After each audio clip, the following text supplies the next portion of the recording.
So, super excited to be part of Nasty Women of Comedy Part 3. Although my answer was slightly wrong, as of next month I will be Willow Pate. Just gotta be. Thank you. And it's super exciting for me as a trans woman because, you know, a lot of times we have to fight stuff. It's hard out here. Yes, I am trans. I'm not going to whip it out on stage or anything. I say that's how to work thing. Oh, man. We have an amazing lineup, as you heard. Some of my great friends here. This is my last show in Arkansas, by the way. I know. I'm sorry. I'm going to miss everybody here. This is where I got my start, and I'm always going to love this place. Little Rock fucking rules. So it is hard out here as a trans woman, though. I mean, we have all this, you know, discrimination on an institutional level, but more importantly, no one really taught me how to, like, tuck properly, so I just spend my life just completely chafed. It's horrible. It's horrible. On top of that, my hormone therapy makes me feel like I'm pregnant all the time, which is great.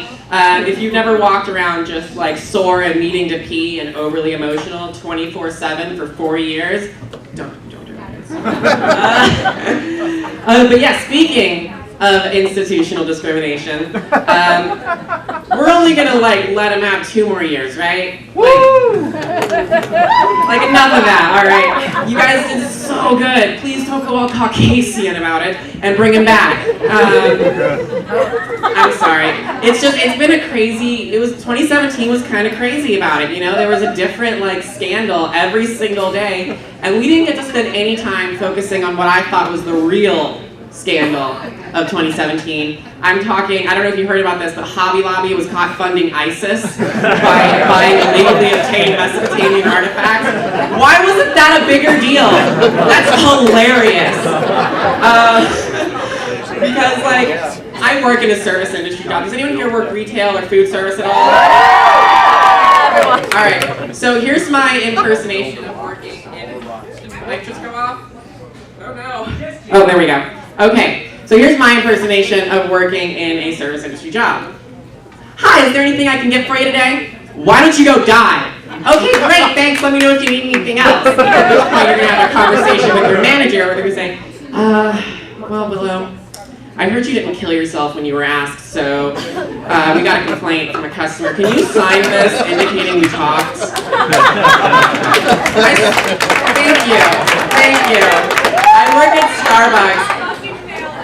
at Starbucks. One time I spilled boiling hot water on my hand, giving myself a 2nd-degree burn. And as I run to the back crying to get the first aid kit, I hear, isn't she gonna take my order? I could get stabbed to death on the floor at Starbucks, and a 40-year-old white woman in a denim skirt would hold a frappuccino over me going, this was supposed to be hot. Can you make it again? And I don't know where these like 40, 50-year-old women are getting their floor-length denim skirts. I think they're pretty fire, and I want to know, is there some kind of like Pentecostal warehouse store that I am? Oh my god. But you know what? We gotta focus on the silver lining of this. You know, Malala Yousafzai just got into Cambridge. Right? That's awesome. It's huge progress for women's education all over the world. The only thing that I think would suck about that is like being her classmate, because you couldn't get away with anything. Oh, I'm sorry, you wanted to miss your final to go to a doctor's appointment? She got shot in the head and her assignment was on time. Couldn't get away with anything. I did only go to like 2 years of college, but it was weird. That's all I'm going to say about that. I don't have a full joke written for that part yet. But hey, it's 2018. We got to look forward. This is going to be the year of me, or as we all tell ourselves. Usually by the end of the year, we wind up like Rocky Balboa, 3rd quarter, half conscious, beaten up by some weird Russian dude. But we always tell ourselves these New Year's resolutions that we never keep. Like my New Year's resolution this year was to like stop getting into fights online. And like 30 minutes into that, Roseanne Barr said something and I had to get into a fight with her on Twitter. An obligation. Twitter's a job now, all right? It sucks. So we gotta focus on the silver linings here. I wanna say that because we always have to do it. We have to keep our minds moving forward. And I really just don't want a year like last year. I was at this convention last year, and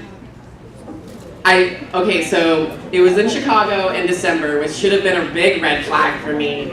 But I like Chicago, I just don't like it in December. It's very cold. Anyway, so I'm at this convention. What kind of convention was it? It doesn't matter. I don't want you to ask me. And it'll become apparent as like this story goes on. Anyway, so I'm at this convention. I go downstairs to the rave. I'm wearing my mini dress. I'm looking cute. I take a hit of Molly. I'm feeling myself. And then right as it kicks in, the lights come up and they go, "Oh, we need to evacuate the hotel because of chlorine gas leak." And like at this point, I'm rolling and evacuated in the streets of Chicago, or it's the Hyatt Regency. So there wasn't anything there, it was just a big empty area. And it's freezing cold. I'm rolling, wearing a mini dress. I almost died. But the only reason that I did not die of hypothermia was because there were thousands of furries there. Do you know who these people are? They dress up in animal costumes and rub up against each other. Again, why was I at this convention? Don't ask. So the only way I could stay warm was just be like, get really close to these like sweaty, gross, stinky dudes. Just be like, please don't let me die. That's that story. So, are y'all ready? Are y'all ready for some amazing comedians tonight? Are y'all ready to get nasty? Alright, cool. I have like just a couple minutes left. So I want to work the audience. Tell me about yourself, right here. Who are you? Where are you from? Benton? Benton? Okay, I don't know how. Go with Rachel? Okay. What do you do? Field biologist. That's dope. That's actually way cooler. I don't have anything prepared for field biologists. But that's awesome. All right. How did you hear about the show? Rachel? That's me. Jesus? Oh my god. So I have this coworker. I was just curious. Actually, by a round of applause, who here heard about us on 106.7 The Ride? Okay. Who heard about us on Facebook? Okay. Now, who is here on a Tinder date? Me. It is not going well. So, sometimes when you're performing, you get kind of caught up in these moments. You don't like really think about like who all exactly is in the audience, right? So one time, I'm telling like this horrible raunchy story that I now can never tell again in public because as soon as I finish it, I look down and I go, "Oh, hey, Mom."